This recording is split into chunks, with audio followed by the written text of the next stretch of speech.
माझ्या शेतकरी भावांनो, जराशे सोयाबीनमध्ये जेव्हा तुम्ही पाईप पलटण करता किंवा सीप बदलवता ना, तेव्हा नाही का थोडीशी जीवाची काळजी घेत जा.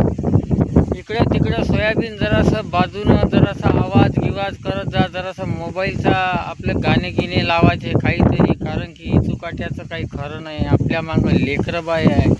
आपली परिस्थिती आपण जाणू शकतो. शेतकऱ्याच्या भावना, शेतकऱ्याचे दुःख शेतकरी समजू शकतो, दुसरा कोणी समजू शकत नाही. एका मिलिटरीवाल्याचं आपल्या जवानाची परिस्थिती जशी, त्याला सीमेवर गोळी कधी लागन आणि त्याचं जीवन कधी नष्ट होईल सांगता येत नाही, तसंच माझ्या शेतकऱ्याचं सुद्धा जीवन आहे.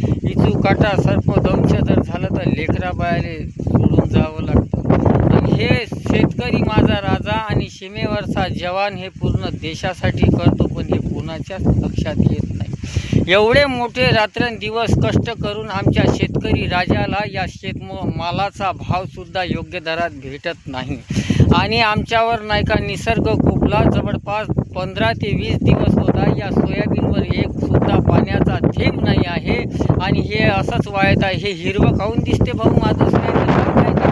हे बा माझेवाले आहे ना, स्प्रिंकलर चालू आहे, पाहू शकता तुम्ही. हे स्प्रिंकलर चालू आहे. एवढी हवा आहे का हे बरोबर तुम्हाला दिसत नसेल, कसं तरी जगत आहे. आणि जीवाची पर्वा न करता हे स्प्रिंकलरची शीप मी दररोज बदलत आहे. माझे शेतकरी बदलत आहे. सांगायचं एवढंच आहे की जरासं या इचूकाट्यावर सर्प गिरप राहते, जरासं पाहून आपलेवाले दोघं जण जाऊन इकडे तिकडे पाईप हलवून जरासं एक एक पाईप टाकत जा. तुमच्या लेकराबाई तुमच्या भरोशावर आहे. जर आपला जीव गेला तर आपल्या लेकराला पोचणारं कोणीच नाही. बाप हा परमेश्वर असतो लेकरासाठी आपल्या.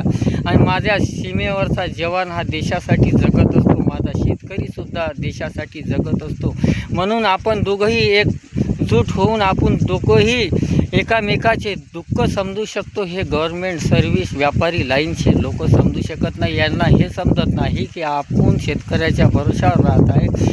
आणि जे जीवाची न पर्वा करता सीमेवरचा आपल्याला सीमेवर बॉर्डरवर जे उभे आहे ना, ते देशाचं संरक्षण करत आहे. या दोन गोष्टीकडे लक्ष कोणाचं नाही. जय हिंद, जय महाराष्ट्र.